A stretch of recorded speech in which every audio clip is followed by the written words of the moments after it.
యోహాను సువార్త 15వ అధ్యాయము 4వ వచనాన్ని చదువుకుందాం.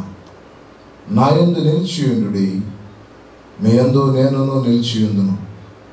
తీగె ద్రాక్షవల్లిలో నిలిచి ఉంటేనే గాని తనంటూ తాను ఎలాగూ ఫలింపదో, అలాగే నా యందు నిలిచి ఉంటేనే కానీ మీరును ఫలింపరు. పరిశుద్ధ గ్రంథములో చదవబడినటువంటి మాటలు ఫలింపును గురించి మాట్లాడుతూ ఉన్నాయి. ప్రతి మనిషి జీవితంలో కూడా ఫలభరితమైనటువంటి జీవితం కావాలని కోరుకుంటూ ఉంటారు. ప్రతి ఒక్కరు కూడా నేను ఆశీర్వదించబడాలనుకుంటారే కానీ నేను శాపాన్ని అనుభవించాలని ఏ ఒక్కరు కూడా కోరుకోరు. దేవుడు కూడా ఒక మనుషుని సృజించిన విధానాన్ని మనం చూస్తే ఆయన పై చేయగానే సృజించాడే కానీ ఆయన శాపగ్రస్తులుగా సృజించలేదు అని దేవుని యొక్క వాక్యము తెలియపరుస్తూ ఉంది. ప్రియులారా, దేవునితో సహవాసము చేయటానికి, దేవునితో కలిసి నడవటానికి అనగా స్నేహము చేయటానికి దేవుడు ఒక అవకాశాన్ని మనకు కల్పిస్తూ ఉన్నాడు. అవకాశం ఏమిటి అంటే, నా యందు నిలిచియుండుడి, మీ యందును నేనును నిలిచియుందును. ఇప్పుడు దేవుని యందు మనం నిలిచి ఉంటే దేవుడు మన యందు నిలిచి ఉంటాడని ఒక అవకాశం ఇస్తూ ఉన్నాడు. దాన్ని ఒక ఉదాహరణగా మనం తెలియపరుస్తూ ఉన్నాడు. తీగె ద్రాక్షవల్లిలో నిలిచి ఉంటేనే కానీ తనంతట తాను ఎలాగూ ఫలింపదో, అలాగే నా యందు నిలిచి ఉంటేనే కానీ మీరును ఫలింపరు. ఈరోజు ఫలించాలి అనుకుంటే మనము దేవునితో కలిసి జీవించాలి. ప్రియులారా, ఫలించాలి అంటే మనము దేవుని యందు నిలిచి ఉండాలి. దేవుని యందు నిలిచి ఉండటము అంటే పరిశుద్ధ గ్రంథములో యోహాను సువార్త 15:10లో నేను నా తండ్రి ఆజ్ఞలను గైకొని ఆయన ప్రేమ యందు నిలిచి ఉన్న ప్రకారము మీరును నా ఆజ్ఞలు గైకొనిన ఎడల నా ప్రేమ యందు నిలిచి ఉందురు. దేవుని యందు మనము నిలిచి ఉండాలి అంటే ఆయన ఆజ్ఞల ప్రకారము నడుచుకోవాలని చెప్పని వాక్యం సెలవిస్తా ఉంది. ఎందుకు ఆయన ఆజ్ఞల ప్రకారం నడుచుకోవాలి అంటే, ప్రభువైన యేసుక్రీస్తు వారు అంటూ ఉన్నారు, నేను నా తండ్రి ఆజ్ఞలు గైకొని ఆయన ప్రేమ యందు నిలిచి ఉన్న ప్రకారము మీరు కూడా నా ఆజ్ఞలు గైకొని నా ప్రేమ యందు నిలిచి ఉండుడి. ఈరోజు ఆజ్ఞను గైకొనుట వలన ప్రేమ కలుగుతుంది అనేటువంటి విషయాన్ని మనం గమనిస్తూ ఉన్నాం. యేసు ప్రభు సైతము కూడా తండ్రి యొక్క ఆజ్ఞను గైకొని ఆయన ప్రేమను పొందినట్టుగా వాక్యం సెలవిస్తాం. ప్రియులారా, అందుకనే యోహాను సువార్త 15:4లో ఏమన్నాడు అంటే, నా యందు నిలిచి ఉండుడి, మీ యందు నేను నిలిచి ఉందును. ఇప్పుడు దేవుని యందు మనం నిలిచి ఉండటం అంటే ఆయన ఆజ్ఞల ప్రకారము మనము నిలిచి ఉంటే దేవుడు మన యందు నిలిచి ఉండడానికి అవకాశం ఉంటుంది. ప్రతి క్రైస్తవుడు కూడా, దేవుని ఎరిగినటువంటి ప్రతి బిడ్డ కూడా ఆజ్ఞల ప్రకారం నడుచుకోవాలి. ఎందుకు ఆజ్ఞ ప్రకారం నడుచుకోవాలంటే, ఈ ఆజ్ఞ ప్రకారం నడుచుకుంటేనే తప్ప నువ్వు దేవుని యందు నడవలేవు. ఆజ్ఞ ప్రకారం నడుచుకుంటే తప్ప నువ్వు దేవుని యందు నిలిచి ఉండలేవని చెప్పని వాక్యము సెలవిస్తూ ఉన్నది. ఏమిటి ఆ ఆజ్ఞలు అంటే, పరిశుద్ధ గ్రంథంలో ప్రాముఖ్యముగా 3 ఆజ్ఞలు నేను మీకు జ్ఞాపకం చేస్తాను. మత్తయి సువార్త 22వ అధ్యాయము 37 నుంచి 39 వచనాల్లో ఆజ్ఞల్లో ప్రాముఖ్యముగా మొదటి ఆజ్ఞ నేను మీకు జ్ఞాపకం చేస్తున్నాను. నీ పూర్ణ హృదయముతో, నీ పూర్ణ ఆత్మతో, నీ పూర్ణ మనసుతో నీ దేవుడైన ప్రభువుని నీవు ప్రేమింపగలరు. ప్రేమించాలి, నీ దేవుణ్ణి నువ్వు ప్రేమించాలి. ప్రియులా, ఎందుకు దేవుణ్ణి ప్రేమించాలి అంటే, ఆ దేవుడు నిన్ను ప్రేమించి అరచేతుల మీద నిన్ను చెక్కుకున్నాడు అనే విషయాన్ని జ్ఞాపకం చేసుకో.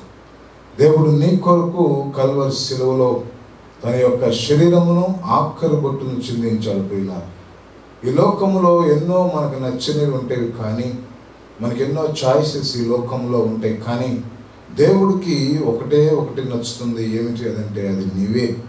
ఆయనకి వేరే ఈ లోకంలో ఏది ఆయనకు నచ్చలేదు. ఈ లోకంలో ఆయన త్యాగము చేయటానికి నచ్చినటువంటి వస్తువు ఏదీ లేదు, కానీ కేవలము నీవు మాత్రమే దేవుడికి నచ్చావు. నీ కోసమే కల్వరి శిలువలో దేవుడు తన యొక్క రక్తమును, తన యొక్క శరీరమును అప్పగించినట్టుగా మనం చూస్తూ ఉన్నాం. కానీ మన విషయానికి వస్తే ఈ లోకంలో ఎన్నో వాటి వైపు మనం చూస్తూ ఉంటాం. వాటి వైపు చూస్తూ దేవుని సన్నిధికి దూరం అయిపోతూ ఉంటాం. ప్రియులారా, దేవునికి సన్నిధికి దూరం అవచు వలన ప్రయోజనము లేదు, కానీ దేవుని సన్నిధికి నువ్వు దగ్గర అవచు వలన దేవుని యొక్క ప్రేమను నువ్వు పొందుకోగలుగుతావని వాక్యము సెలవిస్తూ ఉంది. అందుకంటున్నాడు, నీ పూర్ణ హృదయముతో, నీ పూర్ణాత్మతో, నీ పూర్ణ మనసుతో నీ దేవుడైన ప్రభువును ప్రేమింప వలనన్నదియే ఇది ముఖ్యమైనదియు మొదటినైనా ఆజ్ఞ అంటున్నాడు.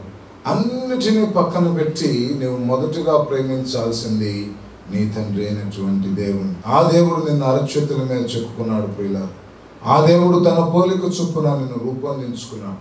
ఆ దేవుడు నీ కొరకు ప్రణాళిక కలిగి ఉన్నాడు. ఆ దేవుడు నిన్ను గొప్పవాణ్ణి చేయటానికి, ఆ దేవుడు నిన్ను రిచురాజ్యంలోనికి నడిపించటానికి, ఆయన రాజ్యంలో ఆయనతో కూడా ఉండులాగన దేవుడు నిన్ను తీసుకువెళ్ళటానికి సిద్ధపడి ఆయన ఇంటికి వెళ్ళి తన ఇంటి అనేక నివాసములు కలవని చెప్పి ఆ నివాసముల్లో నీకు నివాసం ఉండులాగన, నాకు నివాసం ఉండులాగన, మనందరం కూడా నివసించులాగన దేవుడు ఆ యొక్క నూతన యెరూషలేము అనే పరిశుద్ధమైన పట్టణంలోనికి మనం నడిపించబోతూ ఉన్నాడు. ఎంత ప్రేమ కలిగినటువంటి దేవుణ్ణి అందరికంటే ప్రాధాన్యంగా మనము దేవునికి స్థానం ఇవ్వాలి. రెండవది ముఖ్యమైనది మొదటైన ఆజ్ఞ గనక ఇంకొక మాట అంటున్నాడు, నిన్ను వలె నీ పొరుగు వారిని ప్రేమింపాలి. ఇది రెండవ ఆజ్ఞ. నిన్ను వలె నీ పొరుగు వారిని అంటే నీ ఇరుగు పొరుగు వారిని మాత్రమే కాదు, నీ బంధుమిత్రులను, నీ రక్త సంబంధులను, అలాగే నీ శ్రేయభిలాషులను, అలాగే సంఘముకు వస్తున్నటువంటి బిడ్డలను, సమాజంలో ఉన్న వారిని నువ్వు ప్రేమించాలి. ప్రియులా, ఏ ప్రేమతో నువ్వు ప్రేమించాలి? ఆ ప్రేమ కపట ప్రేమ కాదు, కానీ శాశ్వతమైనటువంటి మరి యేసు ప్రేమతో నువ్వు ప్రేమించాలి. యేసు ప్రేమతో నువ్వు ప్రేమించాలి అంటే ఆ యేసు ప్రభు యొక్క ప్రేమను నీవు అనుభవించాలి. ఎప్పుడైతే యేసు ప్రభు యొక్క ప్రేమను నువ్వు అనుభవించి ఆ ప్రేమను కలిగి ఉంటావో ఆ రోజున యేసు ప్రభుని నువ్వు ప్రేమించగలుగుతావు అనేటువంటి, అంటే యేసు ప్రభు లాంటి ప్రేమను నువ్వు చూపించగలుగుతావు ఇతరుల పట్ల అని నేను మీకు జ్ఞాపకం చేస్తా ఉన్నా. రెండవ విషయాన్ని మనం గమనిస్తే ఆజ్ఞల్లో రెండవ ఆజ్ఞ యోహాను సువార్త 13:34 ఒక మాటను జ్ఞాపకం చేస్తూ ఉన్నాడు. మీరు ఒకరినొకరు ప్రేమింపవలనని మీకు క్రొత్త ఆజ్ఞ ఇచ్చుచున్నాను, నేను మిమ్మల్ని ప్రేమించినట్టే మీరును ఒకరినొకరు ప్రేమింపవలను. క్రొత్త ఆజ్ఞ ఒకటి ఇస్తూ ఉన్నాడంట. ఏమిచ్చిన ఆజ్ఞ అంటే ఈరోజు ఒకరికొకరు ప్రేమ కలిగి జీవించడం ఇది కనుమరుగైపోతా ఉంది. ఎందుకంటే క్రైస్తవులని పిలువబడుతున్నాము, కానీ ప్రార్థనాపరులను పిలువబడుతున్నాము, కానీ తోటి వారికి సహాయం చేసే విషయంలో, తోటి వారిని ప్రేమించే విషయంలో వెనకడుగు వేస్తూ ఉన్నాం. ఎందుకు వెనకడుగు వేస్తూ ఉన్నామంటే కేవలము క్రీస్తు ప్రేమ మనలో లేనందువల్లే. అంటే క్రీస్తు ప్రేమ ఎందుకు మనలో లేదు అంటే ఆజ్ఞల ప్రకారం మనం నడుచుకోలేకపోతూ ఉన్నాం. అందుకనే దేవుడు అంటున్నాడు, నేను నా తండ్రి ఆజ్ఞను గైకొని ఆయన ప్రేమ యందు నిలిచి ఉన్న ప్రకారము మీరును నా ఆజ్ఞలు గైకొని అడిలా నా ప్రేమ యందు నిలిచి ఉంటారు. కాబట్టి నా యందు నిలిచి ఉండుడి, నేను మీ యందు నిలిచి ఉంటాను అని చెప్పినటువంటి దేవుడు ఈరోజు అంటూ ఉన్నాడు, నీవు నా ఆజ్ఞల ప్రకారం నడుచుకోండి. ఈ ఆజ్ఞల ప్రకారం నడుచుకోవటం వలన క్రీస్తు యొక్క ప్రేమను నువ్వు కలిగి ఉంటావు. నీ కుటుంబంలో సమాధానం ఉంటుంది, నీ కుటుంబంలో నెమ్మది ఉంటుంది, నీ కుటుంబంలో శాంతి ఉంటుంది. ఎందుకు? నీ కుటుంబంలో క్రీస్తు ప్రేమ ఉంది కాబట్టి నువ్వు భార్యను అర్థం చేసుకోగలుగుతావు, భార్య భర్తను అర్థం చేసుకోగలుగుతుంది, భార్య భర్తలు ఇరువురు కలిసి బిడ్డలను అర్థం చేసుకోగలుగుతారు. ప్రతి చిన్న విషయాన్ని కూడా వారి కుటుంబంలో యేసు ఉన్నందువలన, వారు ఆజ్ఞ ప్రకారం నడుచుకుంటూ వలన ఆ కుటుంబంలో ఏముంటుందండి?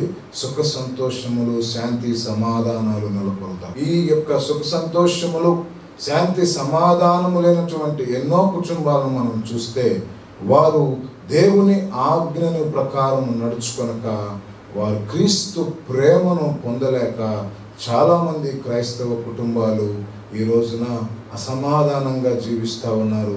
వారితో దేవుడు మాట్లాడుతూ ఉన్నాడు, నువ్వు దేవుని యొద్దకు రావాలి, దేవుడిని యందు నిలిచి ఉండాలి అంటే నువ్వు దేవుని యొద్దకు రావాలి పిల్ల.